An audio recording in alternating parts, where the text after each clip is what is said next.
I'm pivoting from North Carolina State over to Virginia, and I have Chris Kramer here with me now from the University of Virginia. So Chris, hey, how you doing? Hey, Lisa. Yeah, thanks for having us here today. We're very Welcome excited to HCMA Day. It's a terrific day. Thank you and the HCMA for putting this together. Well, we appreciate you being with us today. So you didn't send me slides, so I didn't know if you had anything you wanted to show or do Yeah, I have, if I can share my screen. All on you. Go ahead. All right. I'm Christopher Kramer. I'm director of the HCM Center of Excellence at University of Virginia. We've been a Center of Excellence since 2014. I've known Lisa longer than that. And I've been involved in the research and care of HCM patients for more than 3 decades, starting when I was a cardiovascular fellow long ago. So I want to tell you a little bit about our center at the University of Virginia. So, HCM is a genetic disease. So we involve our geneticist, Matt Thomas, who I'll present to you in a moment. And I want to start by really saying that the care of the HCM patient at UVA is team-based, as many of the other centers have expressed as well, and can't take care of patients with HCM without having a big team that are heavily involved in every aspect and every step of the care. So ranging from genetics to heart failure, to the treatment of arrhythmias, and to lifestyle interventions. So we offer the full gamut of HCM care here at UVA. Imaging is at the backbone of, first of all, making the diagnosis and then assessing the prognosis. And imaging involves both echocardiography and cardiac magnetic resonance in HCM. Todd Valines, I don't have pictured on the slide, runs our echo lab. I run our CMR program, and I'll speak to you in a moment about a big study that I co-direct that involves CMR and a comprehensive evaluation of HCM that's separate from our UVA center, but I want to mention it anyway. So I run the program, but I'm also heavily involved with imaging of patients with HCM. From a genetics standpoint, we assess personal risk and we do family screening. And we do that with the help of our geneticist extraordinaire, genetics counselor, Matt Thomas, who meets with each and every patient and their families and discusses family screening and genetic testing as needed and indicated. And so that he is part of every new patient visit to us at the University of Virginia.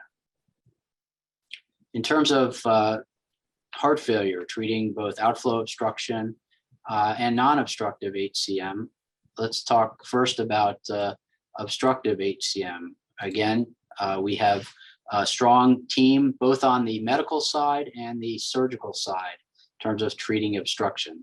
John Kern, pictured here, is co-director along with me of the Heart and Vascular Center at UVA. He's the surgical co-director and I'm the medical co-director. And he is the one who does our myectomies at UVA when indicated.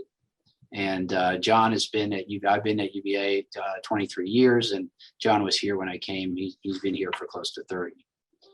Also, another person who's been here forever and been taking care of HCM patients for all of that time is Mike Rogosta, who's director of interventional cardiology at UVA. And Dr. Rogosta is the interventional cardiologist who would do your alcohol septal ablation, should that be indicated in certain patients with HCM. So again, it's a team approach. We meet and discuss each and every patient and decide what the best therapy is for that particular patient. In terms of obstruction, as other centers have mentioned as well, we're very much involved in all of the trials of novel therapies in HCM in terms of treating obstruction, medical therapies, been involved in phase 2, phase 3, and phase 4 studies of these agents. So if you come to our center, it's something that being enrolled in a study is certainly possible if that's something of interest to you. Obviously, non-obstructive HCM is an important part and parcel of the disease. Jim Bergen is head of our heart failure group, and he's involved in the care of patients with HCM of heart failure who may not require treatment of obstruction with interventional therapy. So Jim is very involved with us as well. On the arrhythmia side, we have patients with HCM often have AFib as a common problem, but of even greater concern are ventricular arrhythmias. And for that, we may consider in the right patient putting in an implantable cardioverter defibrillator if indicated. Pam Mason is the director of our electrophysiology service and is intimately involved in the care of HCM patients at UVA, adult patients with HCM who require treatment of ventricular or atrial arrhythmias. George McDaniel, pictured below Pam, is a pediatric cardiologist and electrophysiologist who treats our pediatric patients with HCM who need treatment of their atrial or ventricular arrhythmias. Speaking of pediatric cardiologists, pictured here is Tom LaCure, who's our chair of pediatric cardiology, who does the primary care of patients under the age of 18 who present with HCM or have a family history. And so he would be the one seeing you or your children if you're under 18. And then lastly, but definitely not least, Michael Ayers, who joined our team a couple of years ago. He and I see the vast majority of the new initial visits of patients with HCM. And Michael joined us after training with the HCM group at the University of Pennsylvania. He's also an expert in sports cardiology and preventive cardiology. So he brings that expertise on top of his expertise in treating HCM and looking specifically at lifestyle, exercise, and comorbidities and their role in treating the underlying disease. So the sum of this slide is it points to the large team that we have at the University of Virginia to offer comprehensive care of you and your hypertrophic cardiomyopathy. We see patients from all over the state of Virginia into West Virginia, Maryland, and Pennsylvania, and we welcome you. And we like to think of ourselves as a championship team, like our NCAA championship basketball team from a couple of years ago.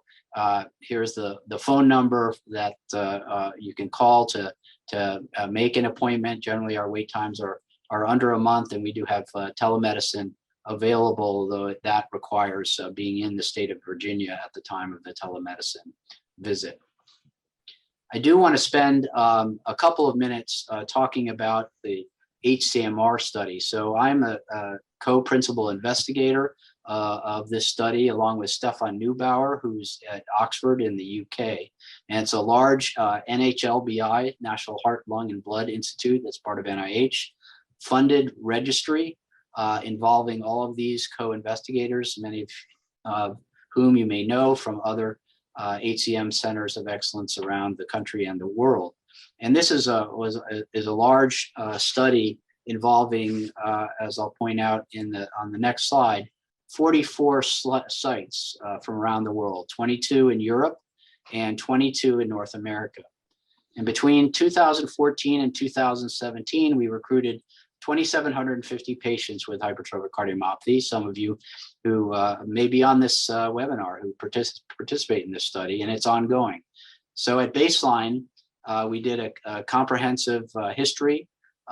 Generally, patients already had an echocardiogram, but at the time of enrollment, we did a cardiac MR study, as well as drew blood for genetics and biomarkers. We're at a mean of about 4.5 years of follow-up now. And the goal of the study is to do a better job of predicting outcome in HCM using really all this comprehensive data. It's the most comprehensive, the largest, most comprehensive study of HCM done to date, because it involves not only genetics, biomarkers, history, and echo, which have been included in other studies, but also involves the very important data that we can acquire from cardiac magnetic resonance imaging and the imaging of scar in the heart, which we think is an important part of risk and prognostication. So we need to wait another year or two to complete follow-up of this important study to really develop a risk model that will help us predict adverse outcomes in patients with HCM. So your physicians, at the end of the study, we hope they'll have a smartphone app, which they can input all your data, all the results of all this testing, and tell you what your 5-year risk of arrhythmias or heart failure and how that might impact your shared decision making with your physician about the next steps. So with that, I'll end and invite you to look at our center at the University of Virginia, and definitely watch out for the results of the Hcmr study. And Lisa, thank you for including us today. We are thrilled to have you with us, and so can't thank you enough for participating in HCM Awareness Day. And the work that you guys all collectively have done in HCMR has been really, game changing. We're able to see a risk factor and quantify it better than we ever could before. And it just adds to our defenses so that we can employ or use our toolbox appropriately when necessary, not put devices in when they're not needed, but certainly not miss the opportunity to put them in when they are. So the work you're doing is truly changing the lives of hundreds of thousands of families worldwide. So Chris, on behalf of the community of patients, we thank you for that research. I know it's not easy to do those grants, to manage a $25 million budget from the NIH and try to actually make that money do everything you need it to do. That's a talent in and of itself.